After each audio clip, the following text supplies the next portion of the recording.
Let's talk about schooling. You said you was a school teacher. So yes, been an educator for over 20 years. This is my first year not being in the classroom. I'm currently a dean at a local charter school. What's the difference from the way you was raised in school and the way schools are today? Ooh, it's a big difference. And now you're gonna make me age myself. One of the biggest differences in the school systems now and then is that kids have a lot more power than what we had when we were in school. We didn't have any power in school. Our parents had the power. Our teachers had the power, and teachers weren't afraid to uh, get in contact with parents, and parents had no problems with the redirections from teachers and coming up to the school. I feel like now kids have so many additional rights that I'm not going to say we didn't have, but we definitely didn't have to. We didn't exercise them. It's almost like parents are limited to be parents. Teachers are limited to be teachers. We have to follow these certain guidelines and do our jobs a certain way, but not so much the best way to benefit the kid, but the best way to benefit the system. Um, and then we can go into the systematic racism thing where schools are structured almost like a prisoner pipeline where they have to follow these certain rules and they have to act a certain way and we have to teach them a certain way and they have to learn a certain way. Um, Is that benefiting the kids? it's not benefiting the kids and it's stressing teachers. Because it seems like nowadays the education the system is pushing kids through. No matter if they learning, if they're not learning, they're being pushed through. And that just make kids just go to school and have fun. They don't learn no responsibility. They don't learn no discipline. They don't learn anything because they know they're going to pass no matter what. So unfortunately, over time, there have been some systems and some laws that have been passed where teachers' rights as to what they can do in the classrooms and how they can address certain things are limited. And parents and scholars have even more rights that sometimes hinders what can be done in the classrooms. So it's a lot of law, a lot of legalities that come along with some of the schooling now that did not exist before. There's this thing called No Child Left Behind. And when that act was passed, a lot of things went downhill for kids because that meant that no matter what, no kid could fail. There was no kid to be left behind. So we had a lot of kids who were being pushed through, who slipped through the cracks. And unfortunately, you're seeing now you have kids that are in the seventh grade, but they can't read beyond the second grade reading level. But because they may have had some type of a academic deficit, the law did not allow them to fail. So they had to be passed, even if they couldn't maintain that particular grade level. So a lot of legal things have changed from when I was in school as to now. The laws were to protect kids and to support them, but I haven't seen it benefit too many kids. These are just some of the questions that's in my mind, the answers that I would like to know. As far as parents, the parents of the students, I have a grandchild. I have a daughter that had 5 kids, and her problem with the educational system is she was afraid to step out and do the things that she wanted to do to help her kids because if the teachers or the kids say something to the school to the teachers, if the kids say something to the teachers are responsible to say something to DHS or however it go, and then the parents are afraid that DHS gonna come and take their kids away from. I know it's somewhere in the lines of that. Can you help me with that? All right, so there's this mandatory reporting that all teachers are obligated to. If a teacher suspects any form of, it's usually abuse or neglect, and it could be physical abuse. The neglect could not, it could be through no fault of their own. It could be like homelessness or something like that. Then it's a teacher's obligation, it's their ethic duty to report that. If they feel like the safety of a child is in question, by law, we have to report it. But say if it's not to that extreme, but say if it's just a parent going through financial difficulties, or the father is put away or deceased, God forbid, whatever the case may be, and is a single mom or a single father that's home trying their best to take care of these kids, but they can't report certain stuff because now DHS come and they don't look for the way to bring the family together or help strengthen the family. They're looking for ways to take the kid away from the family. And that holds a parent back from doing a lot of things because once the DHS gets involved, parents look as though they fail or they wondering how they look in other people's eyes. Mhm. So what happens from that point? So I personally and professionally believe that that is where relationships and bonds need to be established between parents and teachers. Because if there is a relationship or a bond that's established between a teacher and a parent, then that teacher is going to know when something is truly an abuse case or truly a neglect case. If you have that relationship, this is funny that you bring it up because it just happened in my school where something was in question to be reported, but a teacher knew this student and the family and understood that they were having hard times. But there's another teacher that felt like it should be reported. So building those relationships and really being able to support the families and knowing whether or not this is truly a case where DHS has to step in or not is very, very important. That's one of the biggest things that's missing in the school is building relationships with families, because then you get situations like this and it could be something that's as simple as just a temporary financial struggle and not truly a neglect case. That's my concern. I wanted to know if the schools had a system set up to help families instead of trying to harm families. Do they have a system set up to help parents that's struggling but still want the best for their child? Yes, every school should definitely have some type of liaison, should have a home and school association.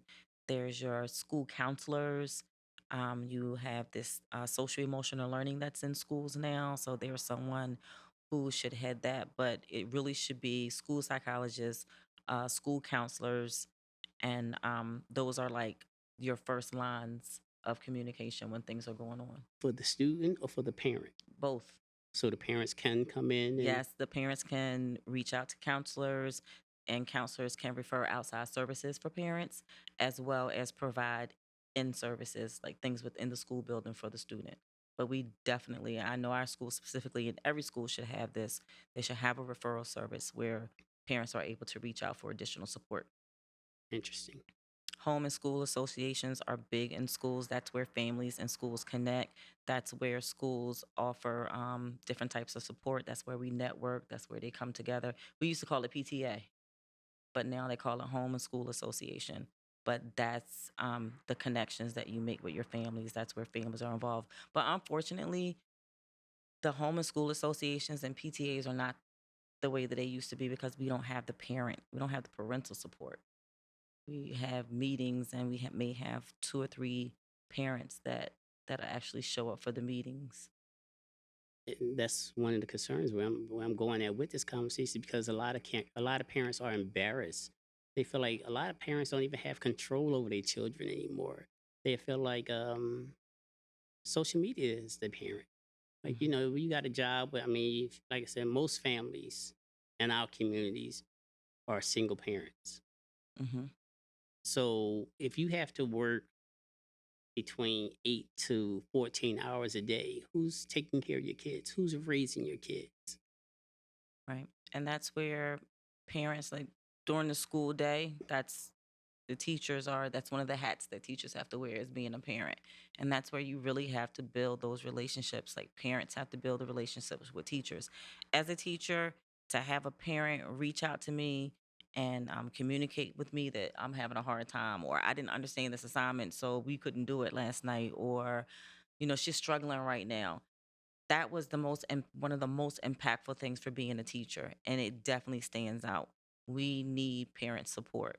Otherwise, we can't help if we don't know what we are only seeing in school. So we can think that a kid is just acting out and being disrespectful just because they are. But if we don't have that relationship with parents, then we're not going to be able to understand, like, listen, I'm going through a divorce and this is how it's affecting them, or I'm doing this. So parents shouldn't be afraid to open up to the schools because we have your kids the majority of the day. So, is there after school There's programs? after school programs. Now, every school does not have after school programs because of the budget. And that's a school district mayor kind of thing. Um, but most schools do have after school programs.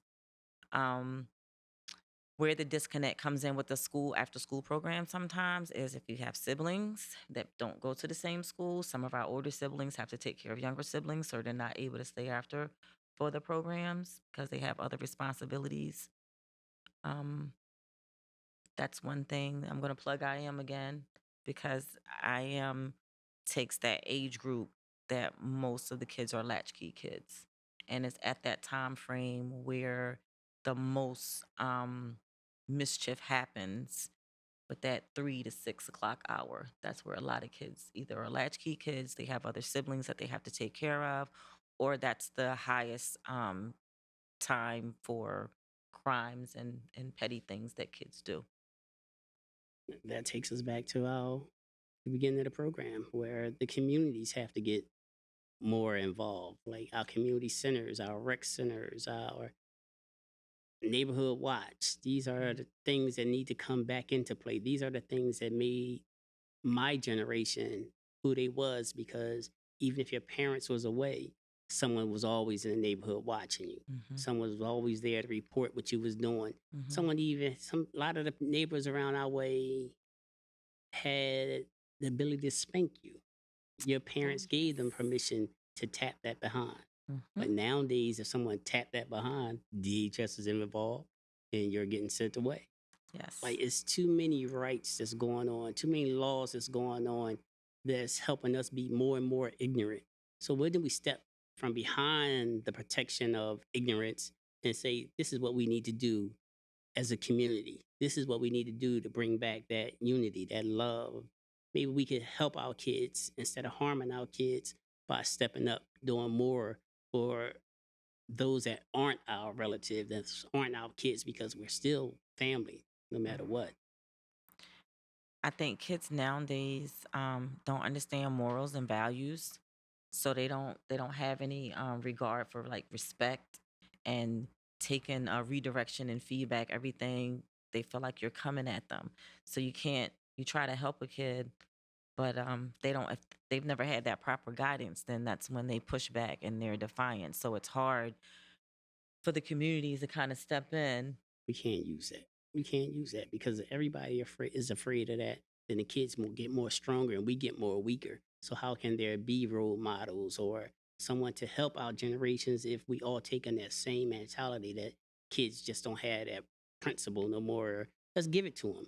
Hmm. If you show a kid that you're there for them, you listen to them instead of telling them what you used to do or how you used to be, or get them some insight in life, like help build their foundation instead of giving them our foundation. They need to be heard. They really need to be heard. They're tired of being told what to do when there's so many different ways to do what they want to do. I definitely agree with that. Um, it just has to be more opportunities for them to be heard. You figure all day long in school, they're being told to listen and be quiet so you can get this work.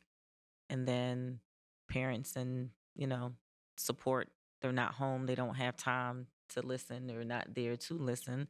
So I'm going to say it goes back to us having to take that step and put more programming out here where it gives kids the freedom of expression, teach them how to creatively express themselves, how to appropriately express themselves, make them feel like they matter, help them understand and know their worth. um that's what's missing, and I feel like I wish there was a way that that could be implemented in school because we are so tied down with having to teach academics to the test so they can, pass these state tests and get all this grant money that we miss what's newly now called social emotional learning, but it's really helping kids understand who they are and building their self-esteem and their self-confidence. And that's you taking it on from a school level. I'm taking it on from the street level where I believe our men need to step up and take control of our streets, not use people as guinea pigs, not use them as soldiers, not use them as footmen, but raise our young kids into young adults. I agree. But I do believe that we got to change those men's mindset. 'Cause some of our men that's out here that's not here on the streets, like they're out here on the streets trying to survive. So we have to get to them. You know the best way to get to them? How? Women's rights. You women have way more power than you really believe y'all do. Like men will die, rob, steal, kill, shoot, whatever it takes to get the attention of a nice young woman. So you made more let's see, what word could I use? If you What? stood firmer when it comes to these men and made them do something that impress you guys instead of being tough guys or thugs, then we'll have a different outcome. You really have way more power than you thought you did. You taking this on to a whole nother A whole subject now. different subject. It's a whole different subject because it's something has to change. Something definitely has to change. We have to come together and really, form that correlation where as though we could we can reach, we could touch, we could grab, we could hold as one. They have to want it though. No, we have to make them want it. We have to make them want it. They don't understand it. It's been lost for a long time. In order to take control over the streets, we have to give it to them. We have to put our foot down in a gentle way, not in a demanding way or I know better than you way, but a understanding way, a form of love What would that look like? I'm that look somebody in like the streets and coming to someone and talking to them, not telling them, not bossing them, but talking to them and listening to them, asking them what they want, what are they missing, how can I make life better? so like empowering them, And encouraging them. definitely, definitely. But like you say, it starts with the men, but behind the man is the woman. And no matter how tough a man is, how powerful he may want to be, he needs that woman. He needs that special woman that's going to make him feel good. At the end of the day, everybody want to be relaxed. You don't want to be tough all day. You don't want to be straining your muscles all day to be pumped up. You need to let out sometimes. So we've had to let men know that like it's okay to relax because It's okay sometimes to that's relax. like soft and no man wants to be looked at as soft. So you got to understand that word soft and help men to understand that relaxing and falling back and even being submissive is okay. That's not a sign of weakness. It's not a sign of not being a man if you're being a little submissive and being the yes man to your woman or to the woman that's supporting you. I See, think nothing men, wrong with that. there's nothing wrong with it, but a lot of men get caught up into having to have this tough guy persona and being in charge and holding it down. And you can hold it down without being tough and rough. You know where that come from? What's that? Women always tell me, I don't want no weak man. I have to agree because I've heard it and I've said it. That's Don't right. want anybody weak. I don't want nobody I can walk A all over. scrub. A scrub is a guy. No. A scrub. And then you got your parents that told your dad that always told you men don't cry, men don't show emotions. And then you got the women that talk about "Oh, that nigga over there weak." Sorry for the word. I didn't mean to say it. I take that back. But that is what they're saying. I think when we say we don't want someone that's weak, we want someone that we can feel. I guess I can speak for myself. I want someone that I can feel secure with, physically secure with, and mentally secure. It's for me, security is everything. So I don't want anyone that is afraid to make a decision or is indecisive. Because when you're indecisive and you don't know, you're always on the fence. To me, that does show me a sign of weakness. So I think it's just that strength, someone knowing that like I got your back and you got my back and you're gonna go hard for me just like I'm gonna go hard for you. I mean, that's understandable, but sometimes you got to be that leader. Like, not everybody is not meant to be a leader. Some people are meant to be followers. Some people, they do better when they know they got someone that stands behind them that back them up on everything they do. So if a guy, a man, woman, whoever does has a little insecurity, then they thinking they're being judged by that insecurity, they become even weaker. Or they become more of a fake for real. Because now you got to do something else to take that tension off of your weakness. Hmm. So if you find a man and he's a good provider or whatever, or you find a woman that's a good provider or whatever, and y'all learn to bring y'all weakness and y'all strengths together, then we won't have so much chaos. Like titles is killing us. For sure. For sure. Everyone wants to have a title. And I don't feel like I don't get into titles if I'm secure with where I am. And that's even at work. Um with people, still calling me a teacher or calling me a dean. I'm Miss Johnson. That's who I am. I don't get Say it again. I'm Miss Johnson. Okay. So I don't get caught up into titles. If I'm a teacher or I'm a dean, I still have a job to do. I'm still going to get it done. And I might, even as a dean, I still do a little bit of teacher stuff. And when I was a teacher, I was doing some dean stuff. So the title thing doesn't get, I don't get caught up in that. And even in relationships now, I'm married now. So yes, I'm running it, Mrs. Johnson, all day. That's my title. But I don't get caught up into too many titles if I'm secure in my relationship. I don't like everyone knows who I am, so I don't have to introduce myself as his girlfriend or his whatever because I'm secure in that.